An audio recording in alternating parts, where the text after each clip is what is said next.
Hello students, welcome to my channel, English with Terry. In today's class, I want to explain something that's a little bit unusual about the word would and how we use it in different structures. This is how we use it to talk about expectations and opinions using would. Let's go. So it is 2020. Now the moment I am recording this, we're having all the pandemic and the lockdown and the quarantine. Big surprise, right? But let's try and remember New Year's Eve, the last day of 2019, and what everybody was thinking about their expectations or ideas for 2020, okay? And this is where we have this structure here. For example, I thought 2020 would be a great year. And I want to explain here why, in the second example, I thought 2020 will be a great year. Is that in this past way, or this past expectation, we will use would to express it. So just for example, if we just compare the two moments, we've got now, which is 2020, and we're having a very difficult year. And in the past, I think it will be normal. And it's almost that past moment when you're thinking, oh, I think 2020 will be normal. And then we are looking at that moment in the past from the future, from this moment now, and we start to say we had no idea that 2020 would be so difficult. So this is all about comparing the past, like comparing the past before in New Year's or January 31st. What were you thinking about 2020? What did you think it would be? And it's to show how we cannot use will after in this structure. And this is why, for example, we have here, no one thought 2020 would be so difficult and challenging. Now, why would? Again, because it's talking about that past moment. If we think that no one thought, well, we were all thinking 2020 will be normal. And when we take that past moment and we see it from the future, we change will to would. That no one thought 2020 would be so difficult and challenging. For example, this is my town, Donegal Town.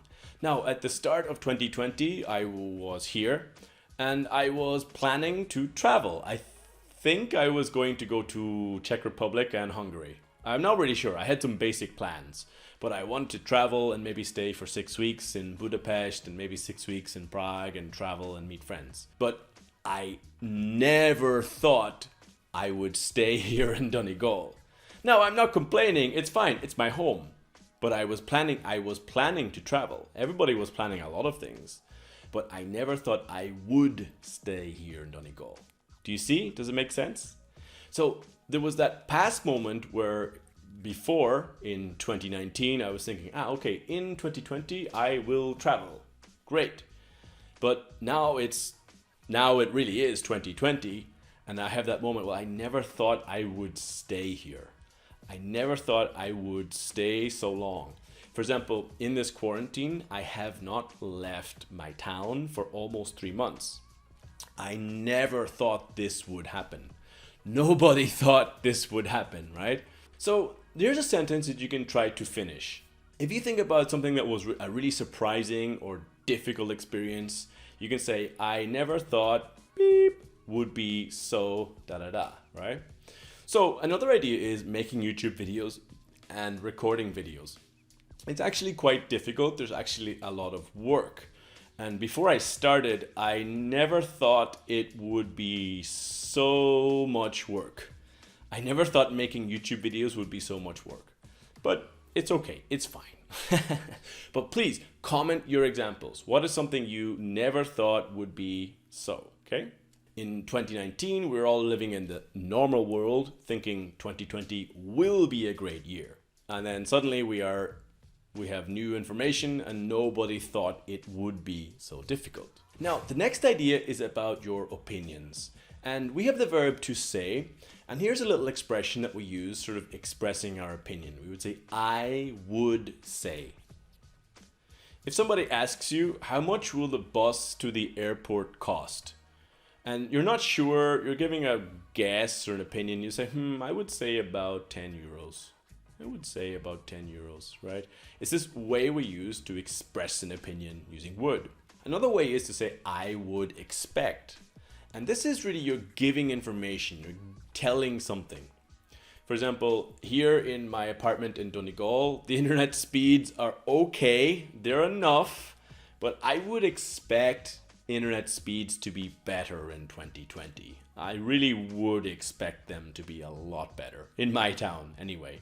And when I say this sentence, I am really giving an opinion, and I'm saying the internet should be better. The internet is not good enough, right? I'm saying I would expect. And it's like a polite way of expressing your opinion. I would expect customer service to be better. Have you ever had that experience when you buy something or pay for something that's expensive and the customer service is not good? Actually, my internet company, the customer service is terrible. And for the price I'm paying, I would expect customer service to be better, but it isn't. So the next section of the video, I want to show you how we can use would in questions to also express opinions. But the important thing to remember, and this is true for all languages, not just English, 80% of questions are not questions. They are messages. What do you mean, Teacher Terry? Well, I mean, for example, let's take two questions. Do you like Elvis? Well, do you? Do you like Elvis? And then compare this question with, you like Elvis? Compare the two questions. Do you like Elvis? You like Elvis? What's happening in the second question? It's not a question. I'm giving you an opinion. I'm saying Elvis is bad or don't listen to Elvis.